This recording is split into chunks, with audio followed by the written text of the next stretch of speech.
Welcome to my humble abode. Currently making hibiscus tea.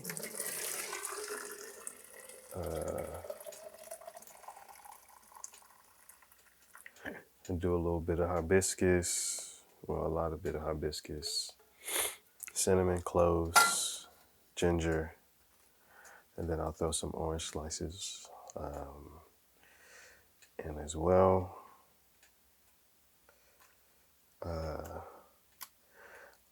Put that in like a mason jar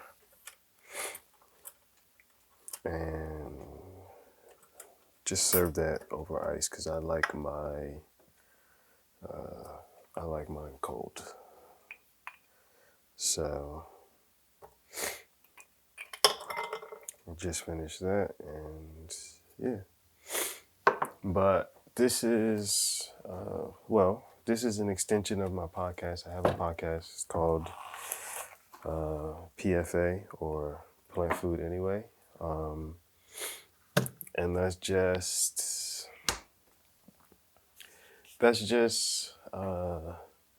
guess that's just one of my understandings of things, right? It was just like, at the end of the day, we live, we die, we get buried, and like hopefully we decompose to the point where we would re-enter the cycle. You know, once we decompose, hopefully something eats us, and that's my understanding. That's why I say plant food anyway. It's just like, why we look at ourselves so high and mighty, but at the end of it all, we're just plant food. Like, we end up being plant food. I mean, hopefully, at least that's what I would like to be. I would like to think that at some point the existence that we have is recycled into something that is useful for the continuation of this thing, right? And like, we all want it to be some cemented legacy that will create something that will last forever. But it's like, our existence lasts forever as long as we are continuing in the cycle of existence, or continuing to support the cycle of existence, where even in death, which is inevitable for us all, we can continue the cycle of producing life. And I would love to be like plant food, because like plants are what allow us to breathe and exist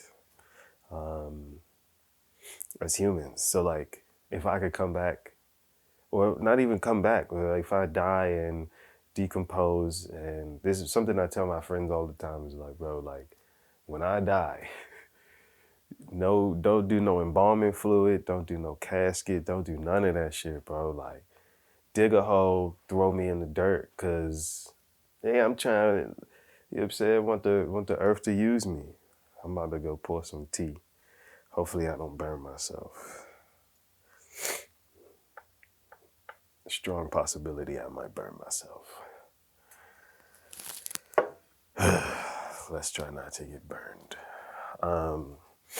But yeah, like, for me, and so like that understanding of life and existence has helped, that being my belief has allowed me to respond to that belief and like take things a lot less seriously. Still pursuing things like, but like pursuing things differently. So like a lot of times, like, so now, okay, so like, let's look at it for me now, I'm looking at it from the perspective of like, for a while, we kill animals in the most inhumane ways possible. And then they're like, well, the stress of this animal can be transferred to the human when they eat it, when humans eat it. And so for me, how can I be the best food possible? And it's just like, yeah, just pursue rest, pursue peace, so that if I am consumed by the earth, like if I decompose and I'm consumed by the earth, that when I die and become plant food, that maybe it's just like a little bit more peace will be a part of the earth. right? So like I pursue peace, I pursue rest, I pursue, um, these things that create for me the existence of relaxation. But hopefully when I die, well, my body's decomposed, like I'll be so full of peace that it'll permeate through whatever I am consumed by. But yeah, I mean, for me, that belief also is just like help me to understand to like, yeah, not take stuff so seriously. Like it's inevitable that we'll die. And so like, how can we make this life more enjoyable for a greater population of us? And like, how do we make this thing just more peaceful and more restful for the whole lot of us? Like, what can we either take on or take away? What can we remove from this existence so that more people have some semblance of joy, however they choose to define it. Yeah, let me pour this tea. I think it's cool enough for me to pour and like not fucking burn myself. So let's see. Shit. I don't know. I wish I had help. Let's see. Okay. So I have like this bartending set, and I have a strainer. So I'm gonna use the strainer so I don't get a lot of the stuff that's in it. So I could potentially use this same setup again to make more tea. Because for some reason this like satisfies my sweet tooth to a degree. So like I like to consume sugar in the form of liquids. And consuming this helps that sweet tooth, although I don't add any sweeteners or anything to it. If I wanted to, I probably would add agave, but I don't want to because it's good enough on its own. Jesus Christ. Please don't hurt yourself. Congratulations. I poured a cup of tea without hurting myself. I spilled a little bit, but I didn't hurt myself. I feel like I want to be congratulated like that little girl who pours juice with her mom and makes those smoothies. I would like a bunch of people to congratulate me on successfully pouring a cup of tea and not burning myself. Now I have the choice of where I would like to sit. Couch is more comfortable. Let's see. Yeah, I'll choose the couch. But, oh yeah, let me get comfortable. Oh shit, the microphone pack.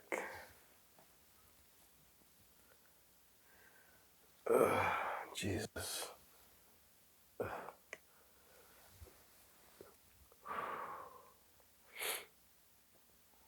me clip.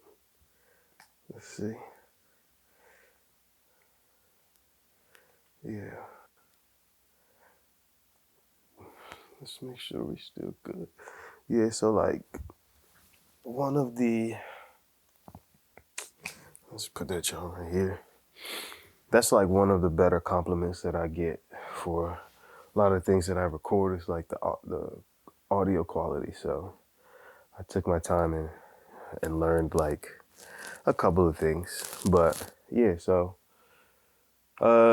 something that I said in explaining the plant food anyway was just like this belief that I have allows me to respond in this way. My pants unzipped? Crazy. This ain't no OnlyFans video, so ain't nothing about to pop off. But yeah, so like so then, so this belief that I have allows me to respond in a certain way. And so because I believe that I'm plant food anyway, my response to that is to then just pursue peace, pursue rest, so that when I am consumed, what is being consumed is peace and rest. And so that when the earth consumes me in the process of decomposition, if like, this is the other thing, like there's certain things that we choose to believe every single day, like that we don't actually know because one, either we haven't experienced or we haven't done the research that would like,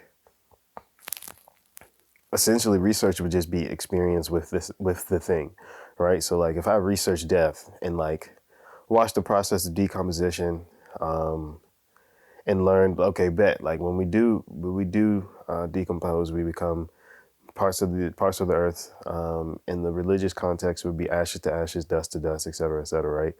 Like if I do believe that I am from the earth, will be consumed by the earth, then uh my response is then like the conclusion that I come to from that is like to be the best food possible, right? Like be like, damn, like when the earth consumes me, it'll be like, damn, this nigga was tasty.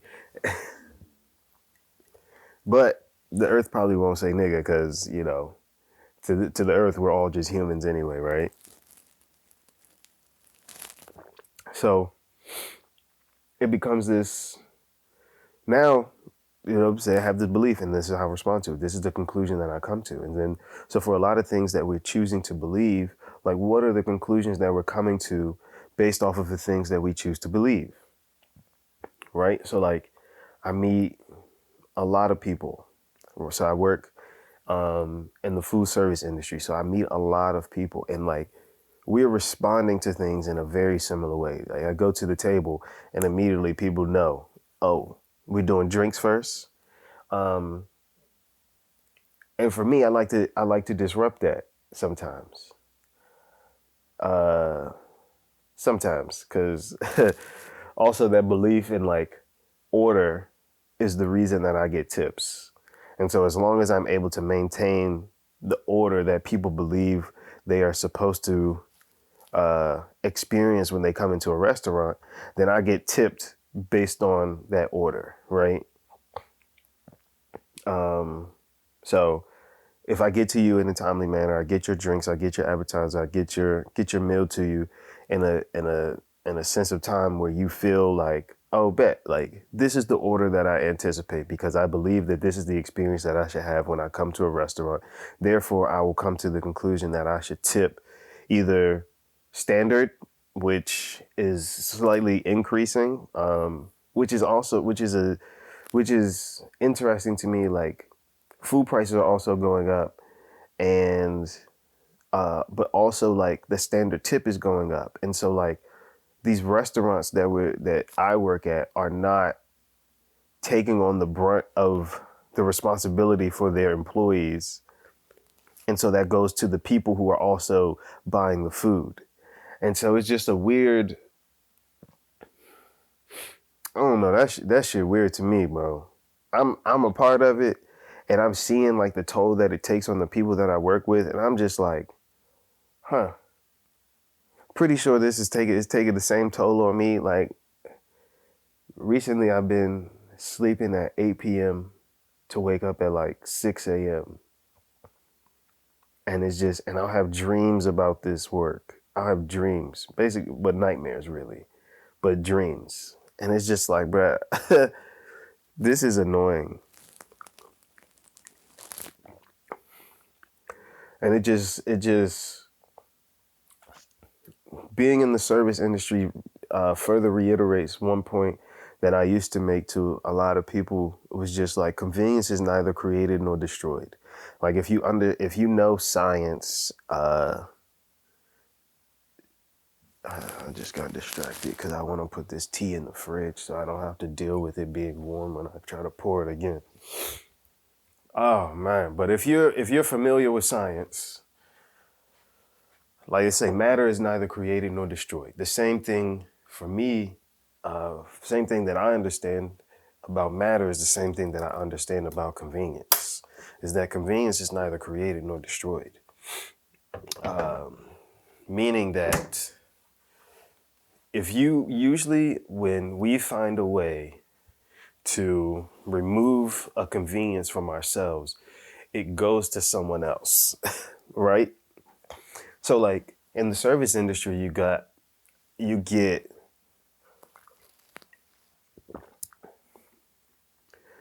in the service industry, you get the inconvenience of cooking a meal. You remove that, right? We create the service industry like, hey, I'm tired. I don't want to cook. So boom, somebody else can cook for me. And yeah, you go to a restaurant, but then you don't just expect someone to cook for you. You expect someone to serve you. And it's like, damn, not only are you transferring the inconvenience, you're adding a layer to the transfer of inconvenience that now you're adding an expectation to the transfer of inconvenience that now has to be met. Otherwise, your disappointment will be communicated through in our scenario, your inconvenience or your disappointment and an expectation set on you removing a convenience from yourself will be transferred in the space of not tipping, right? So like you go to a restaurant, you have a bad experience, you'll be like, man, I'm not about to tip. But you didn't come here for this experience. Or I guess you did. You came with the expectations of this experience, but in reality, you came because you're removing an inconvenience. You're transferring an inconvenience, and so you should be tipping for. Oh, I didn't have to make a meal. I didn't have to bring it to myself. I didn't have to wash the dishes. You know, like I didn't have to buy the ingredients, so on and so forth. But why should that? I don't know. Why should that be transferred to you? I mean, I don't know. This is not what I intended to talk about, but it still works because it is basically like, how do we redefine this thing, right? Like, so many definitions have been given to us, if we've accepted the definitions, and now we respond based on these definitions, and half the stuff we don't even believe.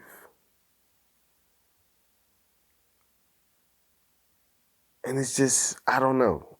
I don't know. That's what you go hear a lot of that, right? A lot of I don't know. Um, and I think that's okay. I think not knowing is a part of life, and I think it is a necessary part of life to admit that you don't know things, and then allow questions and answers to come up in ways that allow you to reshape and redefine the things that you see every single day. But yeah, there's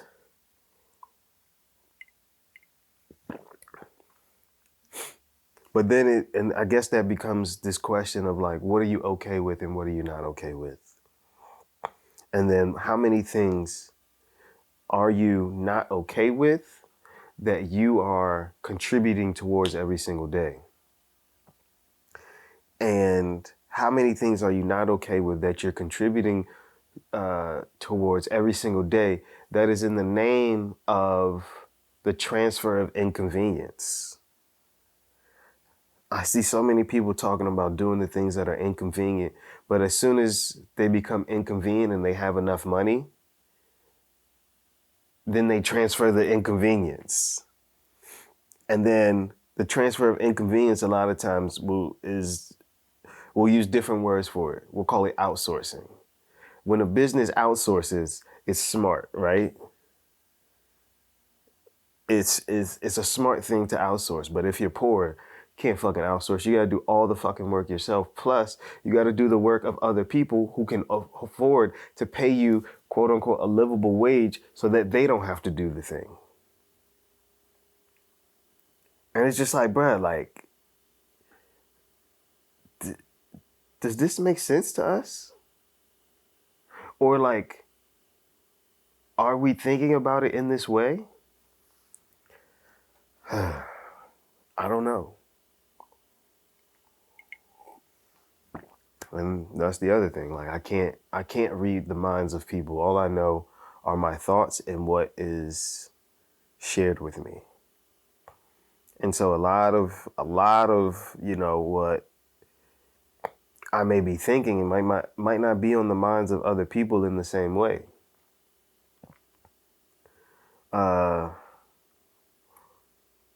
And so how do we begin to like think differently about a lot of stuff if a lot of times we're unwilling to talk about what we believe, or we're unwilling to talk about what we define things as, or we're so adamant about the way we define things that we're unable to see that someone else might define it in a completely different way.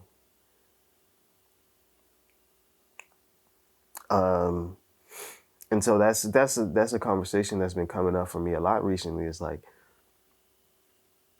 when you use the word is, like this is a stool, right? Somebody's like, no, this is a chair. And it's like now we're gonna argue about this definition. Or if you're talking to somebody and somebody says, this is rude. Like when you did this, this was rude. Was being the past tense of is. Like this was rude. When you did this, this was rude. It's like if that person doesn't define what they did as rude, now you're stuck arguing about a definition, right? But if you say, well, this may have been rude, it might not have been rude, but this made me feel as if you didn't care about me. Right? Now, if you're dealing with someone that you care about, if you're dealing with someone that cares about you, this statement allows for them to look at their behaviors and see it as a way that their behavior has an impact on you. And so, like, what if we begin to create spaces and environments where we care about one another, right? And not just, but like in the sense like where we care about one another. What do our conversations look like then? We're just like, well, this is racist. Okay, well, this action maybe can be defined as racist, can be defined as not racist, but but that aside, it's like this action makes me feel like you don't care about me. And the response may be, well, I don't care about you. And that's fine too. But now, as you continue to intentionally cause harm to me, I have to respond to that. I have to respond to the harm that is being inflicted upon me, right? However you define this action, right? I'm like, hey, this is causing me harm.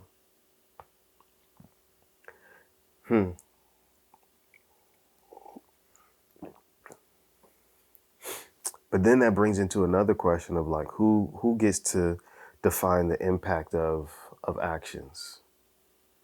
Is it the impacted, or is it the one who is impacting, right? Like, one of my good friends, her son, he likes to fight. And so he'll hit me. I'll be like, dang, bro, that hurt. He'll be like, that did hurt. I'd be like, hey, whoa, how you get to tell me? Right? Like, how do you get to tell me that this doesn't hurt? And I guess it then I guess it's a conversation, right? I guess it's the impacted that gets to, in that situation, I would say that it's the impacted that gets to say it. But if I'm the the one who is causing the impact, then,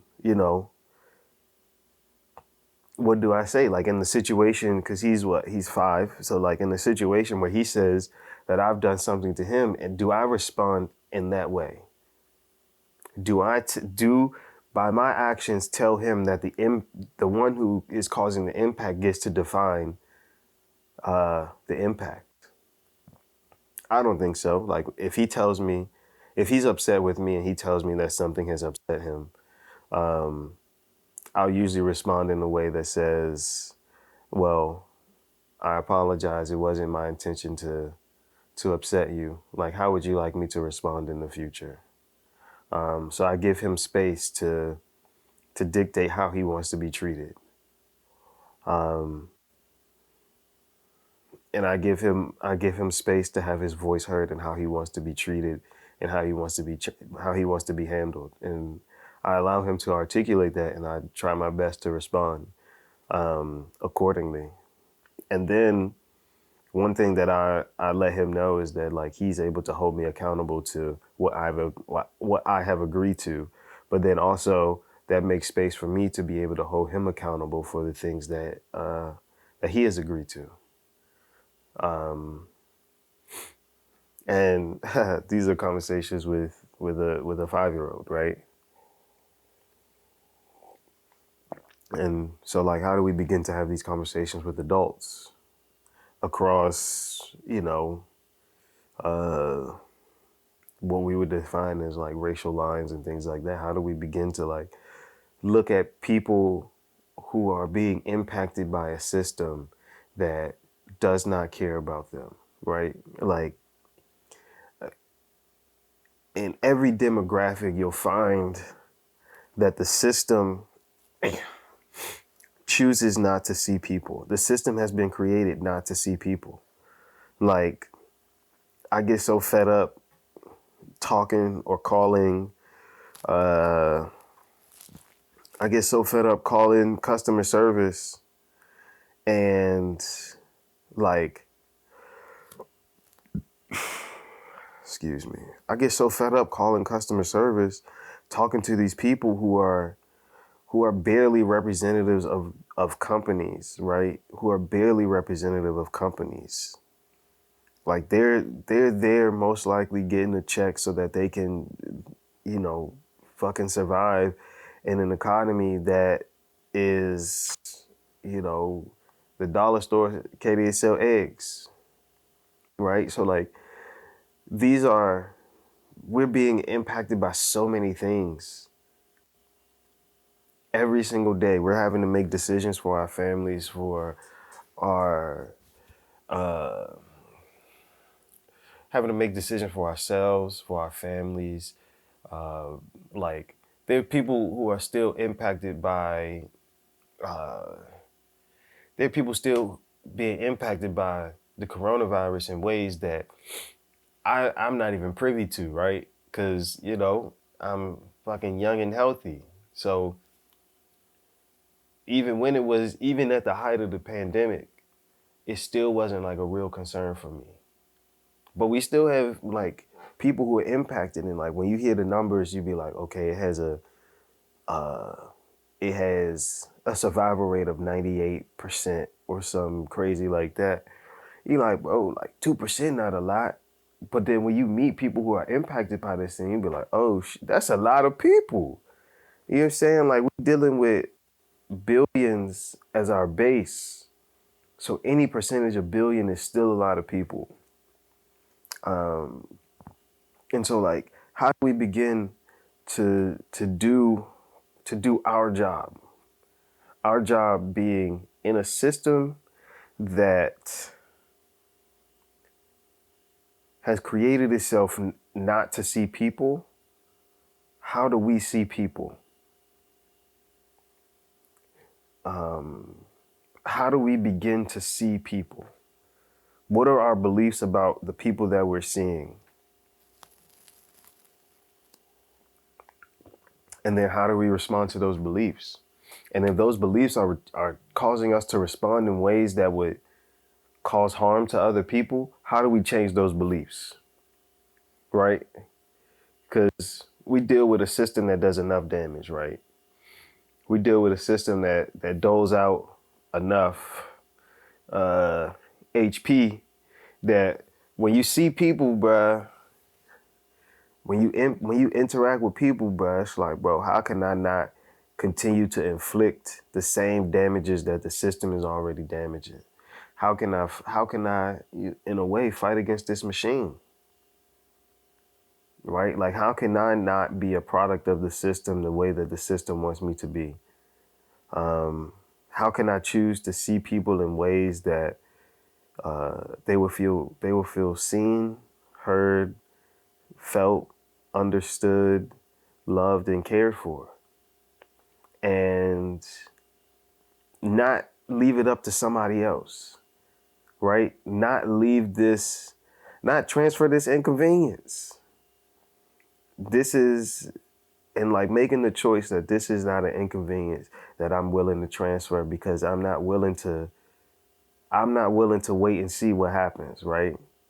I'm not willing to let what is it, like the crowd theory, right? Like if I think it's crowd theory or something like that. Like if you're in a group of people and something traumatic is happening here, and you all look at each other to take on the responsibility, how do I not look at everybody else? How do I look at myself and be like, okay, like, what do I have to do here so that I can begin to show up in this way?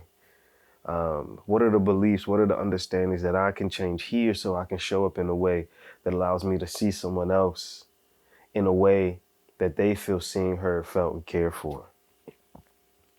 Right? So like, how can I make myself uh, a place of a place of a place of refuge within reason? You know what I'm saying? Like, because like I said, the system is doling out damage to everybody. The system is doling out damage to everybody, right?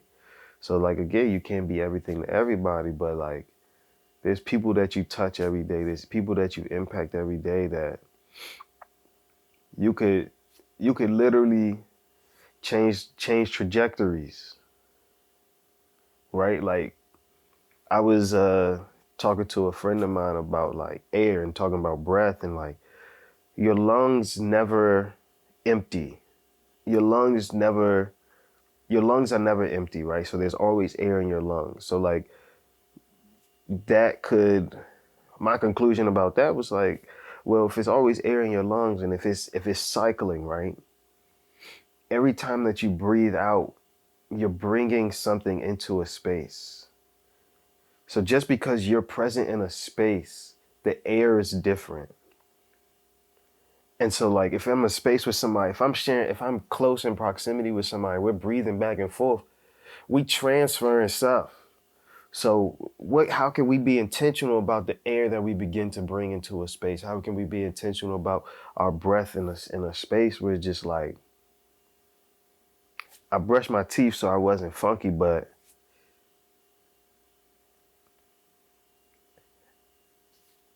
I'm bringing an air of peace. I'm bringing an air of rest. Um, I'm bringing new life into this atmosphere in ways that, you know what I'm saying, you might not feel till later. You'd be like, you know what I'm saying, you exchange breath with somebody, you're like, that shit feel different. This is a new experience.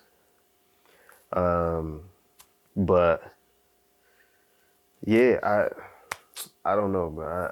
I look at stuff. I'm like, man, I'm not okay with a lot of stuff, and so because I'm not okay with certain things, then I respond differently. Because I'm beginning to believe different things and new things, I respond differently. So how do we begin to create spaces of care, create spaces, atmospheres where people can feel seen, heard, felt, and understood? But my tea is done. So I am too. And as usual, don't forget, people, places, and things do not have to be perfect to be enjoyed, including yourself. Peace.